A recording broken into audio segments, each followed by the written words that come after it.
Tainá, boa tarde para o Pedro, que eu ainda não tinha visto. Tainá, o ideal, claro, até pelo princípio da transparência, é que todas essas conversas sejam, né, públicas, né, ou pelo menos que seja divulgado ali de alguma maneira qual o teor dos diálogos, né, e o que tem sido costurado aí e negociado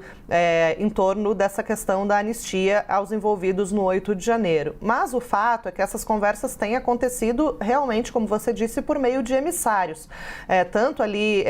do Supremo Tribunal Federal em relação ao Palácio do Planalto. Alguns ministros do Supremo têm feito chegar até o presidente Lula que gostariam até de uma postura um pouco mais proativa por parte do Palácio do Planalto na tentativa de conter o avanço do PL da anistia no Congresso, né? Uma pressão, digamos assim, para que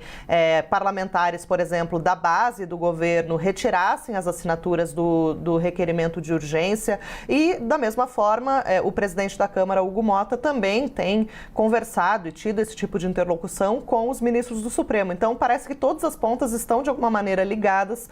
mas ninguém sabe exatamente se vai haver um acordo, né, ou algo que possa ser tornado mais público, ou se isso vai ficar aí no âmbito das conversas político-institucionais que têm sido feitas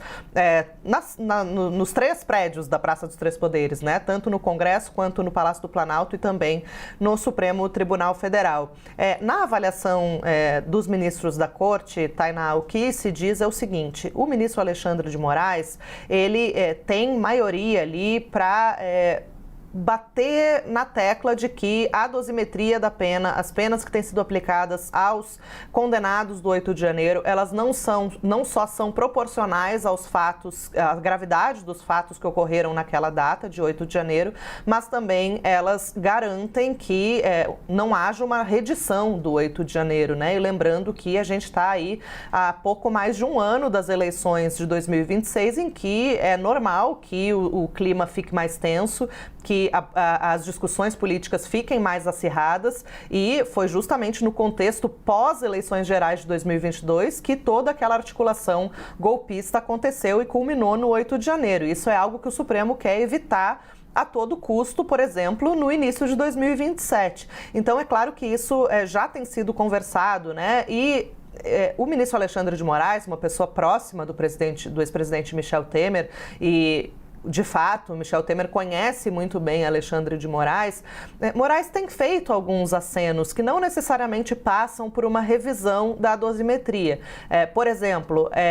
a concessão de prisão domiciliar a Débora dos Santos, né, a cabeleireira que pichou de batom a estátua da Justiça que a gente vê aí na tela. Houve ali uma interrupção do julgamento por pedido de vista do ministro Luiz Fux, e o ministro Alexandre considerou justo que ela não fosse prejudicada pela interrupção desse julgamento. Então, com base no pedido da defesa e num parecer favorável também da PGR, ele acabou concedendo a prisão domiciliar. A própria progressão das penas, né, que vai acontecer, né, provavelmente com vários dos condenados agora, já a partir do mês de maio, na avaliação dessa ala, que é bem alinhada ao ministro Alexandre de Moraes, é algo que já é capaz por si só de baixar essa temperatura, de aliviar um pouco, né, de frear o avanço do PL da anistia. Afinal de contas, pela legislação, os condenados a partir do cumprimento de 1/6 da pena já têm o direito de progredir de regime, e quem foi preso lá em janeiro de 2023 já cumpriu 1/6, já terá cumprido 1/6 da pena agora em meados de maio. Então, esses acenos, né, tanto a progressão de pena de alguns condenados, quanto a concessão de prisão domiciliar para outros, e esses benefícios que a gente tem visto que têm sido colocados aí pelo ministro Alexandre de Moraes, isso, na visão do Supremo, já vai ser capaz de baixar a temperatura. Talvez seja um pensamento um pouco otimista, afinal de contas a gente tem visto